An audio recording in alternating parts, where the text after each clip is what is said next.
नमस्कार। राजनीति में कौन कब अपना हो जाए, कौन कब पराया, इसका अंदाजा लगा पाना भी मुश्किल है। बस अपने अपने हिसाब से नेताओं का पाला बदलने का सिलसिला लगा रहता है।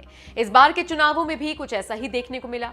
पहले एक के बाद एक कई बीजेपी नेता सपा का दामन थामते नजर आए।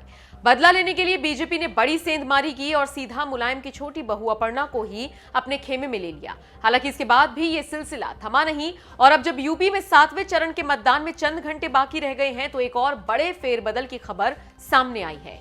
7वें चरण के मतदान से ठीक पहले बीजेपी को एक बड़ा झटका लगा है। ये झटका उनको दिया है रीता बहुगुणा जोशी के बेटे मयंक जोशी ने।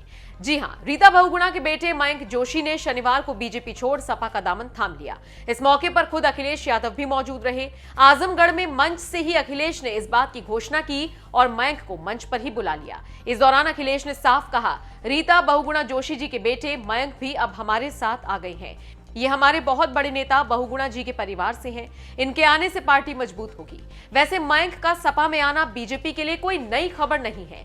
23 फरवरी को जब मयंक और अखिलेश की मुलाकात हुई, उस दौरान ही ये बात लगभग तय हो गई थी कि मयंक सपा में शामिल हो सकते हैं। बस आधिकारिक ऐलान होना बाकी था और वो भी अब हो चुका है। इन खबरों का बाजार उस वक्त भी गर्म हो गया था जब रीता बहुगुणा जोशी ने बेटे मयंक के लिए लखनऊ कैंट सीट से टिकट मांगा था और बीजेपी ने उनकी इस मांग को नकार दिया था। बात इतनी बिगड़ गई थी कि रीता ने खुद अपने पद से इस्तीफा देने की बात कर दी थी, लेकिन फिर भी बीजेपी आलाकमान पर इसका कोई असर नहीं हुआ। इसके बाद से ही रीता बहुगुणा और उनके बेटे मयंक बीजेपी से नाराज बताए जा रहे थे।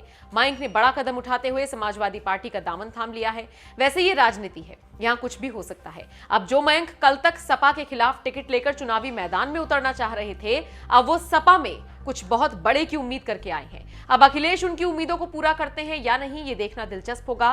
बहरहाल आपका इस खबर पर क्या कहना है, कमेंट करके जरूर बताएं।